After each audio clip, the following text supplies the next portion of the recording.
fait, on va accueillir Jacques Dautet, pas cet après-midi, mais maintenant. Donc, ça va faire une bonne transition.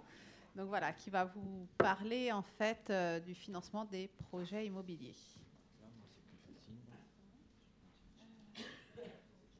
C'est bon. Oui, alors, on avait envisagé de réévoquer les solutions juridiques, mais c'est vrai qu'avec le recul, on vous en a déjà parlé dans les 2 journées précédentes. Donc, en 2018, il y avait eu une table ronde avec un avocat spécialisé et où on apportait un éclairage sur la sécurisation des relations propriétaires. On n'entend pas propriétaires locataires, et avec toute la répartition des charges qui en découlaient. Donc ça, c'était en mars 2018. En mars 2017, là on est un peu plus tard cette année, vous voyez, on avait abordé les différentes conventions, hein, le prêt à usage, ou le commodat, comme on peut l'appeler, le bail commercial, le bail emphytéotique.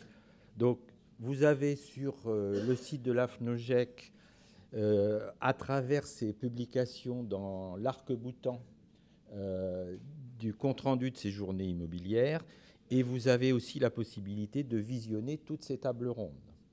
Vous avez également tous les modèles de baux que vous pouvez retrouver maintenant sur EasyBati, si j'ai bien compris. Donc, je ne vais pas aller beaucoup plus loin.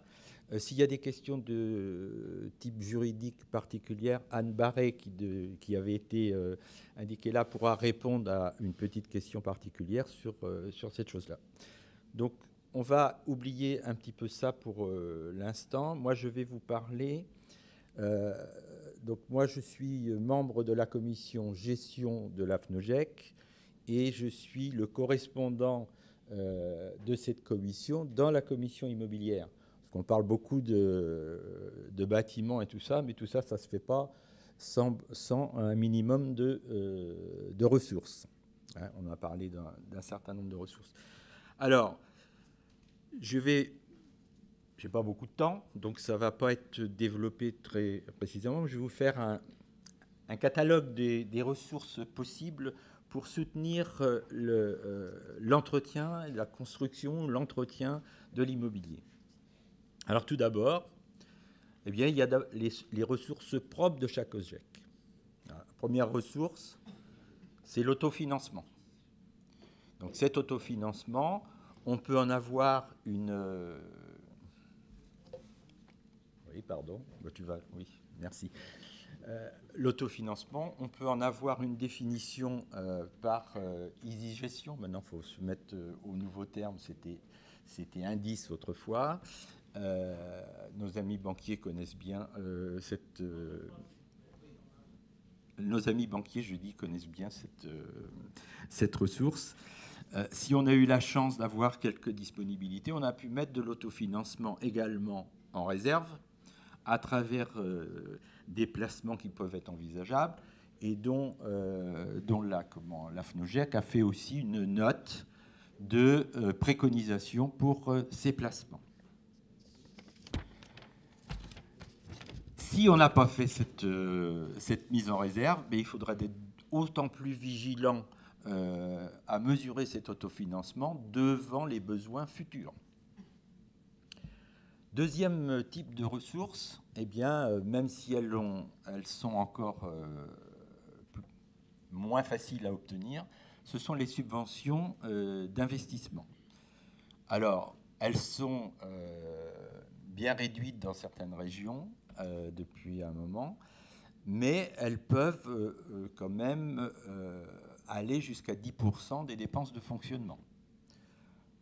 Beaucoup plus si on est dans le domaine des lycées professionnels ou des lycées agricoles. Donc, c'est une ressource qu'il ne faut pas négliger.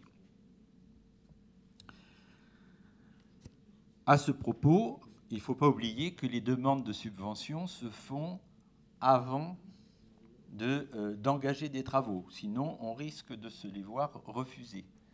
Et ensuite, il faut engager les travaux selon un calendrier qui est précisé d'ailleurs dans les conventions de subventionnement. Troisième source, il faut peut-être s'interroger sur la contribution des familles. Alors je sais que c'est un large débat, mais il faut déjà mesurer si elles sont à leur juste niveau. Et peut-être, en fonction des projets, revoir l'appel à la contribution des familles, soit de manière récurrente, c'est-à-dire ajuster les contributions annuelles, soit de manière plus exceptionnelle, puisque ça arrive aussi, certains OGEC font une demande d'appel de cotisation familiale pour un projet très précis. Quatrième point, c'est l'appel à la solidarité. Alors, je ne vais pas le développer puisqu'on vient d'en parler, mais l'appel à la solidarité, eh bien, c'est soit auprès des fondations. Alors là, vous connaissez sans doute la Fondation Saint-Mathieu, mais il y en a d'autres aussi qui sont des fondations congréganistes. On a ensuite les fonds divers et variés de solidarité qui ont été mis en place sur le territoire. Vous venez de nous rappeler que c'est très variable selon les territoires, dans le mode d'accès, dans le mode de répartition et tout ça, mais il faut interroger son territoire pour voir comment l'OGEC peut bénéficier de cette solidarité. Et puis il y a un dernier, enfin pas un dernier, mais une autre piste de ressources, c'est l'appel aux dons.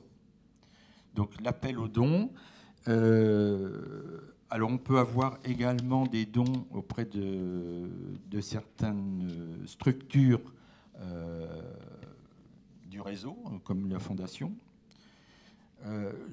Personnellement, dans le GEC que je préside, j'ai fait appel à tous ces leviers. Hein, donc, c'est pour ça que j'ai essayé de ne pas en oublier certains.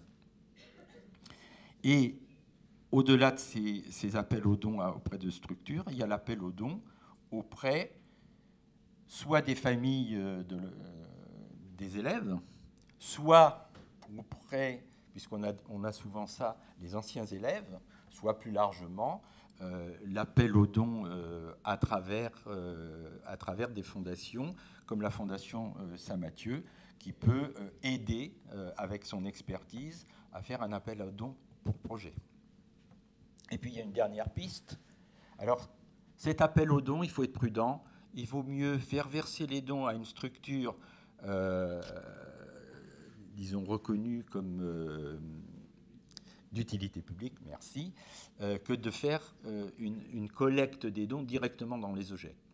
Avec des dons affectés, il n'y a pas de problème, le retour revient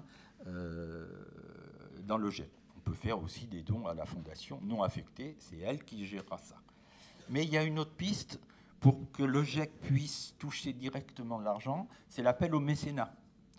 L'appel au mécénat à travers les parents de... Alors ça peut être des mécénats en nature, hein, et il existe donc une possibilité d'avoir des ressources sans émettre de reçu fiscal. Hein, l'OGEC ne va pas émettre de reçu fiscal. Il y a une déclaration spécifique à faire sur un formulaire CERFA, et l'entreprise peut, que ce soit en entreprise individuelle ou en entreprise sociale, déduire une partie de ces dons, de ce mécénat, dans ses affaires professionnelles. Donc là, on peut solliciter des parents d'élèves qui auraient une structure professionnelle. Et micro, oui, j'entends pas.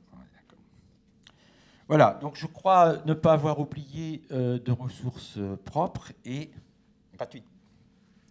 Deuxième partie, c'est de dire quand ces ressources-là sont la plupart du temps insuffisantes pour des projets de certaine importance, on va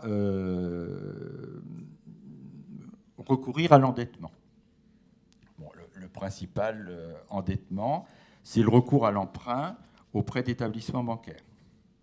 Donc là, c'est assez traditionnel. Les établissements bancaires étudieront, et ça je laisserai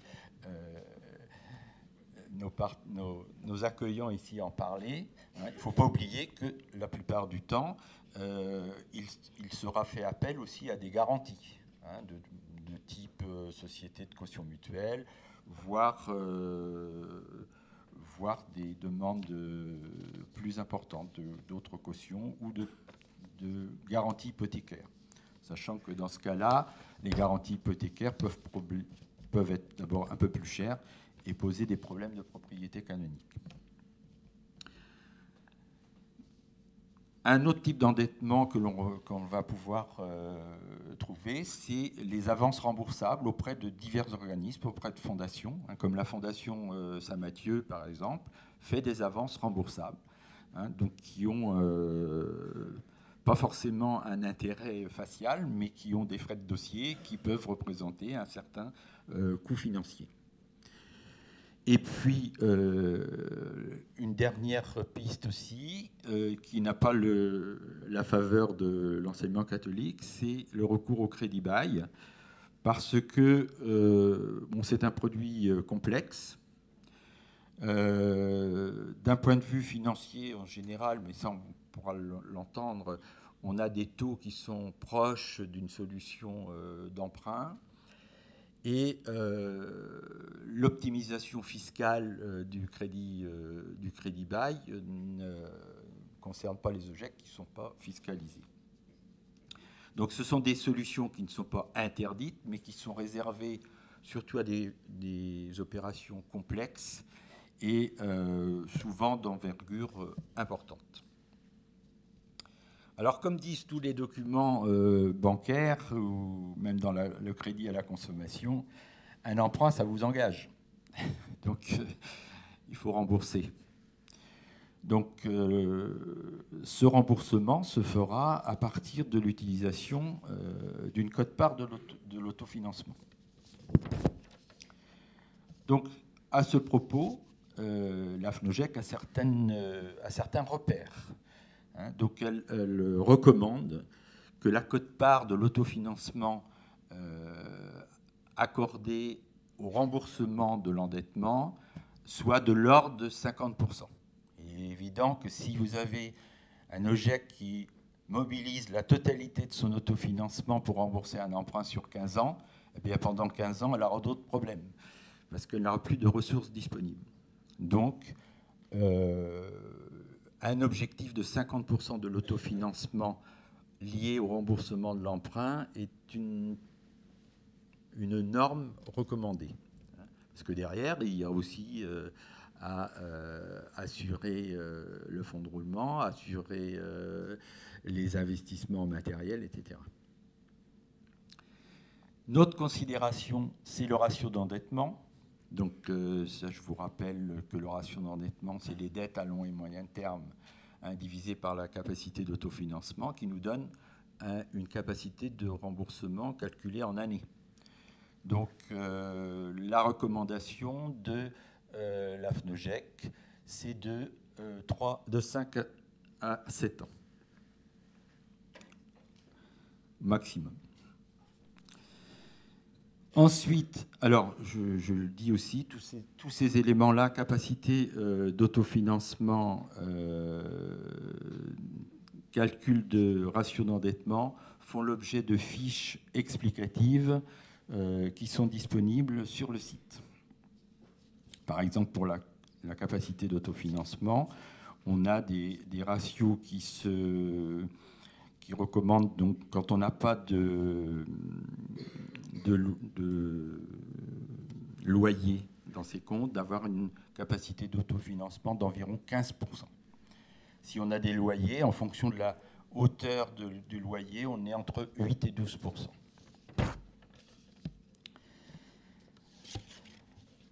Voilà, donc on a également une fiche sur le crédit bail immobilier. Donc pour terminer ce très rapide tour de financement, sur le financement, je rappelle, mais vous l'avez entendu, que quand on engage un projet immobilier, selon les régions et selon le niveau d'intervention des CEAS, par exemple, il y a des procédures institutionnelles, il ne faut pas les oublier. Voilà, donc a priori, tous ces éléments-là sont à retrouver sur le site de la FNOGEC ou sur le site de vos différentes régions. Voilà, je vous remercie de votre écoute.